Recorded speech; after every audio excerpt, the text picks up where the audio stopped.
The holiday season is here again, a time when we celebrate the birth of Jesus Christ and what it means for the world. There were several miraculous events that occurred leading up to that night in Bethlehem 1,990 years ago. But that right there is a cause of great skepticism for many people who believe that real, bona fide miracles are impossible. So let's take a look at the question, should we believe in miracles?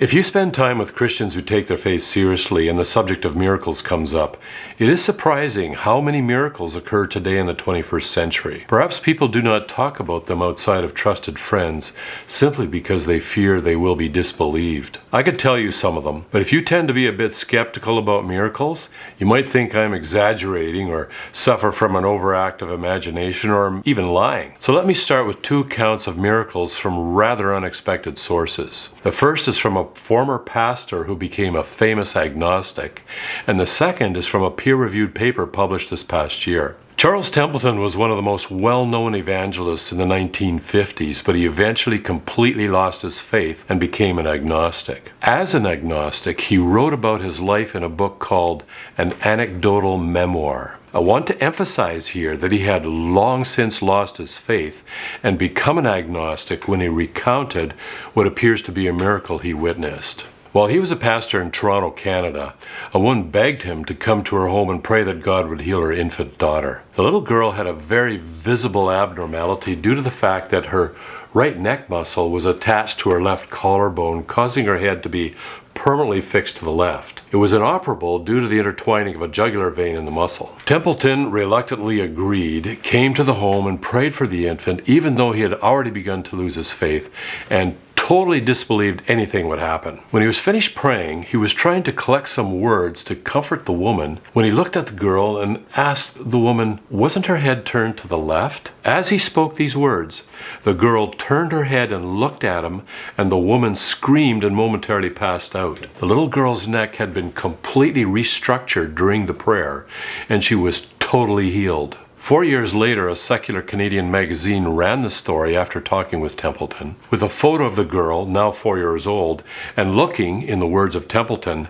manifestly normal. The second account of a miracle from an unexpected source appears in a paper published earlier this year. The title of the paper is Case Report of Instantaneous Resolution of Juvenile Macular Degeneration Blindness After Proximal Intercessory Prayer. The article gives detailed documentation of the event that is very technical, but I'll give you two quotes that are easily understandable. Just before I do, the letters PIP are short for Proximal Intercessory Prayer. The authors write, she regained her vision instantaneously after receiving PIP from her husband. This experience occurred after approximately 13 years of blindness. The PIP was presented in a Christian tradition. The paper also contains a statement from the woman that reads as follows. What people need to understand is, I was blind, totally blind, and attended the school for the blind. I read Braille and walked with a white cane. Never had I seen my husband's or daughter's face.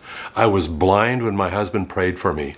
Then, just like that, in a moment, after years of darkness, I could see perfectly. One question you should be asking at this point is this. How do I define miracles? One of the reasons we have a lot of different opinions about a lot of things is that we don't define our terms. So the question is a very good one. As I think about this, it seems to me that there could be two types of miracles.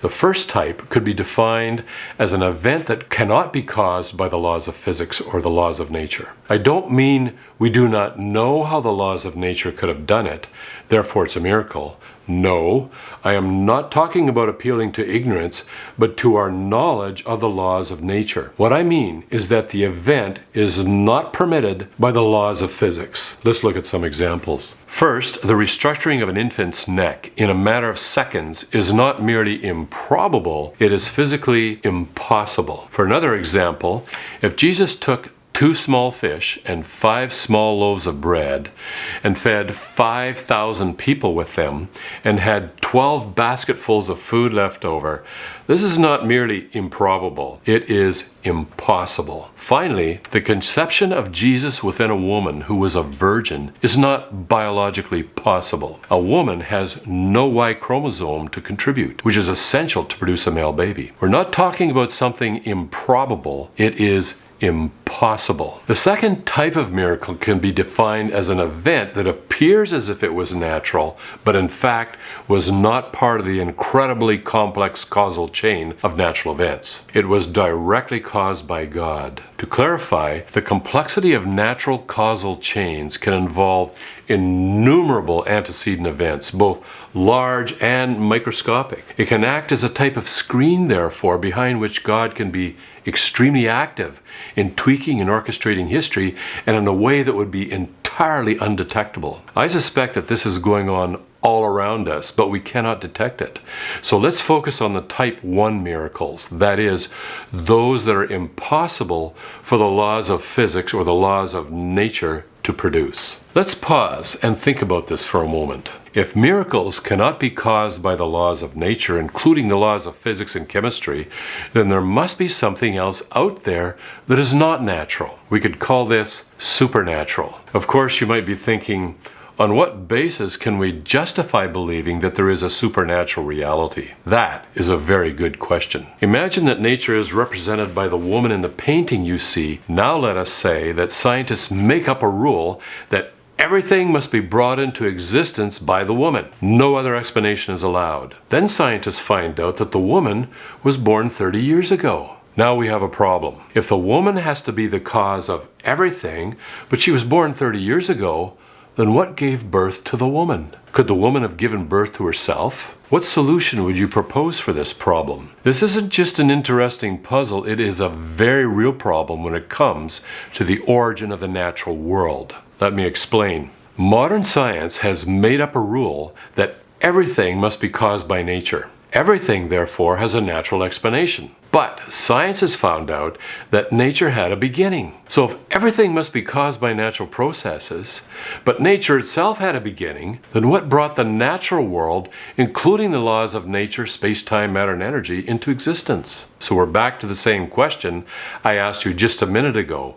What is your solution for the origin of nature? Here's the problem. Just as it is logically impossible for the woman in the painting to have brought herself into existence, so it is logically impossible to provide a natural explanation for the origin of nature without assuming the existence of nature in your natural explanation. It's a violation of logic. Logic dictates, therefore, that whatever it was that brought the natural world into existence must itself be not natural. We have a word for things that are not natural. We call those things supernatural. We could summarize all this in just 2 statements and a logical conclusion. First, the cause of nature must be either natural or supernatural. Second, just as a woman cannot give birth to herself, nature cannot have brought itself into existence. The logical conclusion is, therefore, that the cause of nature has to be supernatural. Can you see the massive implications of this? I can see at least 2. First,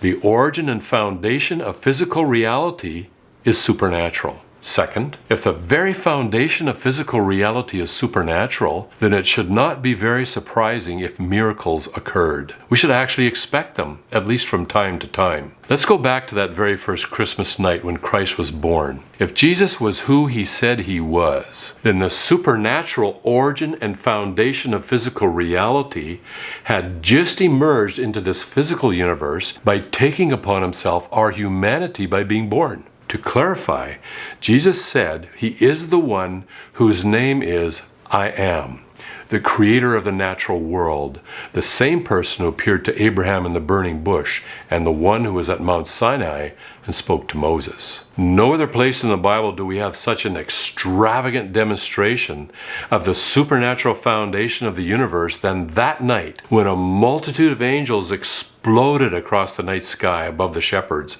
and gave glory to God and proclaimed, "Glory to God in the highest, and on earth peace among men with whom he is pleased. It was a momentary exposure of the supernatural foundation of the natural world when God was born into the natural world as a human baby to carry out his mission among us. But wouldn't a miracle be a violation of the laws of nature? And what about science? Miracles are not repeatable or testable by science. So doesn't science show that belief in miracles is not justified? These are great questions, and we'll dive into them in the next video.